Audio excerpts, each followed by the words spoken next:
በማያሻማ ሁኔታ የትግራይ ወንበዴዎችና የኤርትራ ወንበዴዎች ባቋቋሙ ባካሄዱት ያለፈው ጉባኤያቸው አጥፍቶ መጥፋት ነው ብለዋል። ይጥፉ ወይስ እንጥፋ ነው ጥያቄው ለዚህ ህዝብና ለዚህ ፓርቲ የሚያቀርበው። ይሄ አደገኛ ፎርስ ነው፣ በፍጥነት መጥፋት አለበት ጓዶች።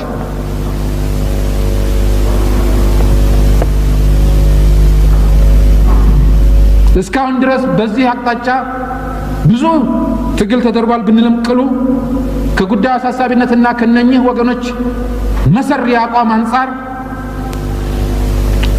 አቤታዊ ሰራዊታችን ከህዝብ እንዳልተወለደና የህዝብ ወገን እንዳልሆነ ሁሉ ይሄንን ገበሬ እየሞተ ባለመሬት እንዳላደረገ ሁሉ እየለመነ ብስኩትና ዱቄት እንደማያድል ሁሉ ዛሬ በአክሱም ባድዋ በሽሬ ወዘተርፈ እንደ ጠላት ጦር ራሱ ገበሬው እንዳንበጣ ተሰባስበው የተከተከው ባላቀሮች አርተኞች ችጋራም የምንባለው ከዚሁ ክልል በሚመነጭ ችግር ነው።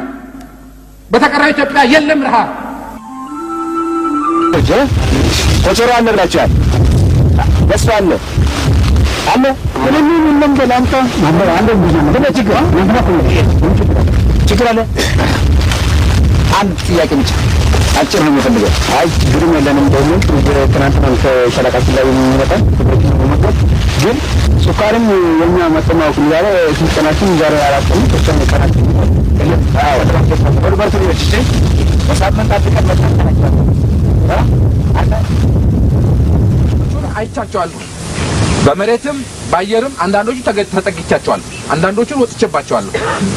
እዛ ላይ ይዛችሁ የወጣችሁት መድፍና ታንክና ምናምን በአንድ አጋጣሚና ሁኔታ ወይ ቀን ወይ ሌሊት ጠላት ሲያጠቃጥላችሁት ነው የምትመለሱት። ስለዚህ ፓርቲያችንና መንግስታችን ሁለታችሁንም ነው የሚያስታጥቀው። ይሄን ታውቁ የለም?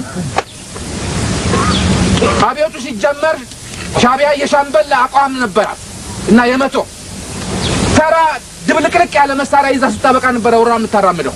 ያን ጊዜ እዚህ በተከፋፈልና ኢህአፓ ባሽበደመደው ደካማ ሰራዊት መካከል ጥቂት ሰው ይዛ ስታበቃ ከፍተኛ ሽብር ትነዛ ነበር። እኛ አብዮቱን ስንጀምር ሻለቃ ስትል ብርጌድ ስትል ዛሬ በክፍለ ጦርና ብሎም በሜካናይዝ ማን ነው ይሄን ሁሉ ያስታጠቀው? በማን መሳሪያ ነው የምንሞተው ያላችሁ እንደሆነ እና እኛ በሰጠነው አይደለም እንዴ? እንዲህ አይነት ትግል ነው የቀጠናል። አንድ ወገናችን ህይወት ላይ ይወስናል እና ቅድም እንዳልኳችሁ እነሱ ከረኛ እስከ ምሁር ተነስተው ሲያበቁ ለኩ ዓላማቸው ተሰልፈው ሲያበቁ ይሄን ያደርጋሉ። ንቀውናል፣ ደፍረውናል። ብታምኑም ባታምኑ በቁም ሞተናል። ውይይት ነው ሰላማዊ ሰልፍ ነው ወይንስ እንደ ወያኔ ወጣቶች ታጥቃችሁ ወያኔ ከደቡብ ወሎና ከሰሜን ሸዋ እንዳይወጣ አድርገን አይቀጥቁጥ አቀጠን ለሚቀጥለው ትውልድ ትምህርት ሰጥተን እንደገና ለምሳሌ እንማር እንችላለን። አለበለዚያ እነሱ ሰሜን ሸዋ እዚህ ጁር ሰላሌ ለሚ እየተዋጉ እንዴት ነው መስዋዕትነት ለመካፈል ሁሉም አይፈልግም። እንዳላችሁት የደሃ ገበሬ ልጅ ብቻ ነው እየታነቀ የሚጋፈጠው። ወታደሩን በእኛ ያህል መጠን እናጠናክረው እና በአስቸኳይ እንድረስ ይሄ ቀዳዳ ሳይከፈት ወይም ያ የሚለውን ነገር በአደባባይ እንበይናለን፣ በህግ እናወጣለን፣ በይሁንታ እንቀበላለን። በተግባር ሲሞከር ብንጮህ ቀርቶ እኮ ቂጡን ብንወጋው እኮ የሚንቀሳቀሰው እኮ እየጠፋ ነው እኮ።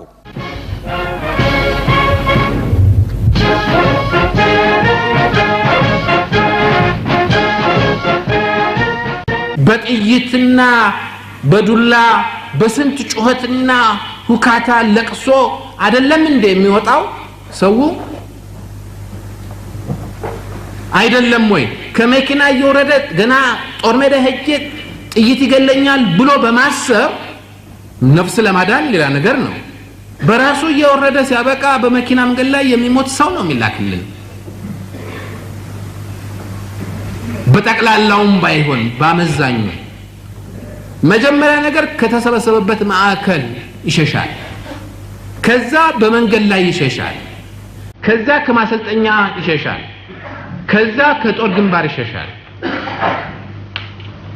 ምን እናድርግ? እንዴት እናድርግ? በግልጽ ሰዎች ነን። በሀገር ፍቅር ነው የተነሳ ነው። አቅማችን የፈቀደውን ነው የምናደርገው። ከአቅም በላይ ኤክስፔክት ይደረግ እንደሆነ ይሄ ኢንሂውመን የሆነ ነገር ነው። ሊሚቴሽን አለ። 17 ዓመታችን ነው። ተኝተን አናቅም፣ ደስተን አናቅም፣ ስቀን አናቅም፣ ረፍት የሚባል ነገር አናውቅም። ሁሉን ያለምንም ማጋነን የሚቻለውን ሁሉ ነው የምናደርገው። ህይወታችንን ሰጥተናል እና ይሄ ቢያንስ በዚህ ቤት ካልታወቀ በስተቀር ኢትዮጵያ ህዝብ እንዴት ሊያውቅ ይችላል? የጦርነቱን ባህሪ ለማስረዳት ለምሳሌ መዘዞ ተይዟል ተብሎ በዓለም ዜና ዛይ መዘዞ ምን አይነት ቦታ ነው? እንግዲህ የሰሜን ሸዋን የጎበኛችሁ ሰዎች ታውቃላችሁ። በጠቅላላ 17 ዓመት የተለያዩ ካርታ ንድፎች ላይ ያሉ ኮረብታዎች የኛ አንድ ሻምበል ይይዛል ወይ በሌላው ጊዜ ገፍቶ የወንበዴ ቃኝ ይይዛል። አንድ የኛ ክፍለ ጦር ያንን ይዛል። እንደዚህ የተደረገ ነው። በዚህ ባለንበት ቴሪቶሪ ውስጥ ጦርነቱ ለረጅም ጊዜ ተካሄደው። ሰላ ድንጋይ ምንድነው? ከተማ ነው? ሜዳ ነው? ገደል ነው? ውሃ ነው? ቋጥኝ ነው? ምንድነው? በአንድ ኪሎ ሜትር ዲስታንስ ውስጥ ጦርነት ነው። እንገፋፋለን ምናምን እንላለን። ለነሱ ትልቅ ነገር ነው። አቺቭመንት ነው። ሪኮግኒሽን ነው። ዝና ነው። አሁን ሰላ ድንጋይን ይዘውታል። አሁን መዘዞን ይዘውታል። within an hours የሚለዋወጥ ሲቹዌሽን ነው። ኤርትራ ውስጥ አንድም ቀን ጦርነት ሳይደረግበት የቀረበት ጊዜ የለም። አንድ ኮረብታ ይዛለን፣ ሌላ ኮረብታ ይዛሉ። አንድ ሸጥ ይዛለን፣ ሌላ ሸጥ ይዛሉ። እነሱ ለፕሮፓጋንዳ ይጠቀማሉ። እኛ መንግስት ነን። አሁን ነዋል ካራምሽግ ምንድነው? ክምር ድንጋይ ምንድነው? አፋቤት ራሱ የፈረንሳይና የቬትናምን ጦርነት አድርገው ሲያበቁ ነው የምዕራብ ዜና አቅራቢዎች አፋቤትን እዚህ ያላችሁ ሰዎች ብዙዎቻችሁ ምታውቁ ይመስለኛል። በኢትዮጵያ ስታንዳርድ ቀበሌ አይደለም። 700 ሰው ነበረበት እኔ እዛ በርኩ ጊዜ የነበረው። እዛ ቦታ ላይ ለሚሊተሪ ስትራቴጂ የያዝነው ቦታና ለውሃን በቤንዚን አይቆፈርበት፣ አልማዝ አይቆፈርበት፣ ወርቅ አይወጣበት አገር አይደለ፣ ሰው የለበት፣ ምን ናቲንግ። የደንዲያንፉ ጦርነት ፈረንሳይ ተረታችበት ሁኔታ አይነት ድል ነው አሉ። እና ሌላም ነገር ስላለ በጦርነቱ ባህሪ ውስጥ በሰዓትና በደቂቃ በሚለወጡ ነገር ውስጥ ወንበዴ የሚለውን ነገር ሁሉ አብረን ስናበቃ እሱ ይናገራል፣ አልተነገረም። ስለዚህ የኢትዮጵያ ሚዲያ ውሸታም ነው።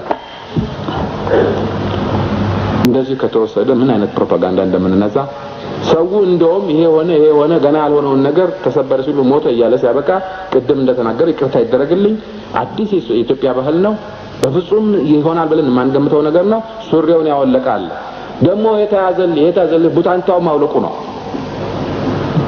ህይወት መጥፋትና ከኑሮ መፈናቀል ያስከተለ ሁኔታ እንዲለወጥ በልዩ መልክ ጥረት ሲደረግ ቆይቷል።